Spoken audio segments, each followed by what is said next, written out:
영원한 본향. 연어는 놀라운 회귀 본능을 가지고 있는 독특한 물고기입니다. 우리나라의 경우 양양 남대천에서 깨어난 새끼 연어들이 북태평양의 드넓은 바다로 나가 약 4, 5년간 자라다가 70cm의 성어가 되면 알을 낳기 위해 정확하게 고향으로 되돌아옵니다. 우리 인간에게도 회귀 본능이 있습니다. 아이들이 밖에서 재미있게 놀다가도 해가 저물면 서둘러 집으로 돌아옵니다. 가정에는 어머니의 따뜻함이 있습니다. 그래서 어머니는 마음의 고향이라고 합니다. 그러면 우리 영혼의 고향은 어디입니까? 하나님은 우리 인간에게 영원을 사모하는 마음을 주셨습니다. 믿음의 조상 아브라함은 하늘에 있는 더 나은 본향을 생각했기 때문에 약속의 땅 가나안에서는 나그네의 삶을 살았습니다. 이스라엘 백성들은 70년 동안 바벨론 생활을 하다가 기한이 차서 고향으로 돌아가게 되었습니다. 몇 달을 고생하며 가야 하는 길이었지만 그들의 마음은 벌써 고향 땅에 가 있었습니다.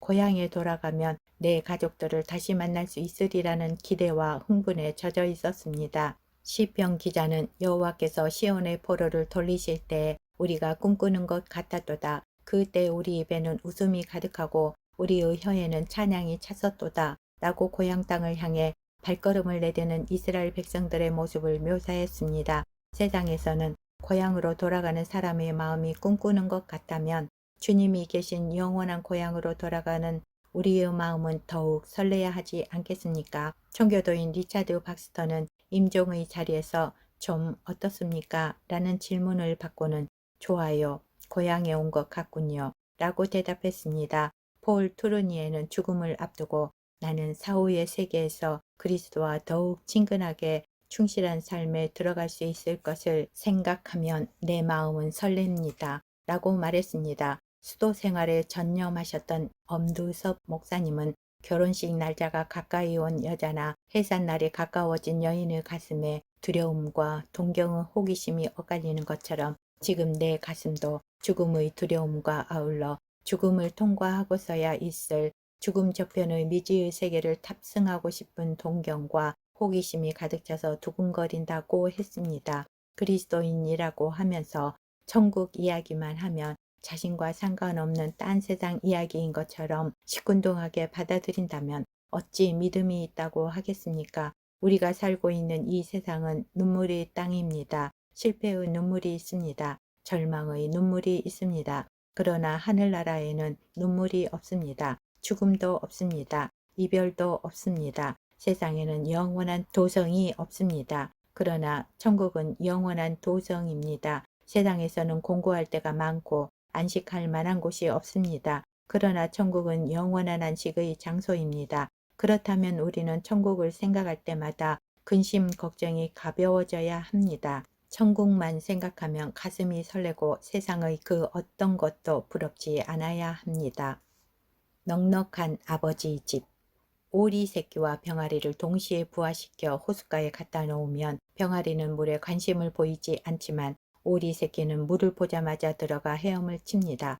헤엄을 치는 본성을 가지고 태어났기 때문입니다. 하나님의 형상대로 지음을 받은 영적 존재인 인간에게는 내세에 대한 본능이 있습니다. 그러나 영적으로 거듭나지 못한 사람들은 막연히 영원한 세계를 그리워할 뿐 그곳이 구체적으로 어떤 곳이고 또 어떻게 가야 하는지 모릅니다. 미국의 유명한 사업가 앤드류 카네기는 내세에 깊은 관심을 가졌던 사람입니다. 그는 자신에게 내세의 삶에 대해서 만족스럽게 증명해주는 사람에게 100만 불의 상금을 주겠다고 했습니다. 그러나 아무도 그에게 만족할 만한 답을 주는 사람이 없었습니다. 이후 코네리켓대 심리학 교수 케네스 박사, 덴버의 성 누가 병원의 순 네이커 박사, 정신과 의사인 엘리자베스 키블로 등 여러 사람들이 내세에 대한 연구 보고를 했습니다. 그러나 이런 자료들보다 더 정확한 자료가 있습니다. 바로 성경입니다. 성경은 천국이 어떤 것이고 어떻게 가야 하는지를 정확하게 보여주고 있습니다.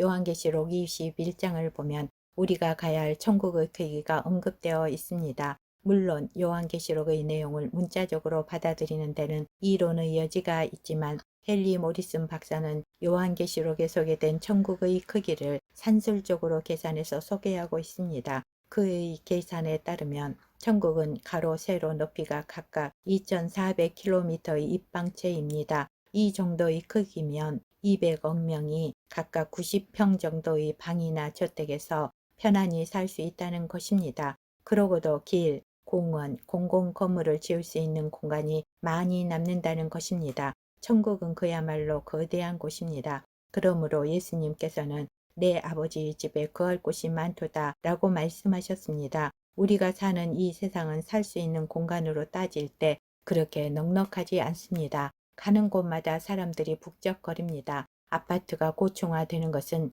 집을 지을 땅이 부족하기 때문입니다. 그러나 우리가 장차 가게 될 영원한 집 천국에는 하나님의 가족이 되기로 결정한 사람이라면 누구든 다 거할 수 있는 공간이 충분합니다. 그러므로 우리는 기꺼이 모든 가족, 친척, 친구들을 천국으로 초대할 수 있는 것입니다.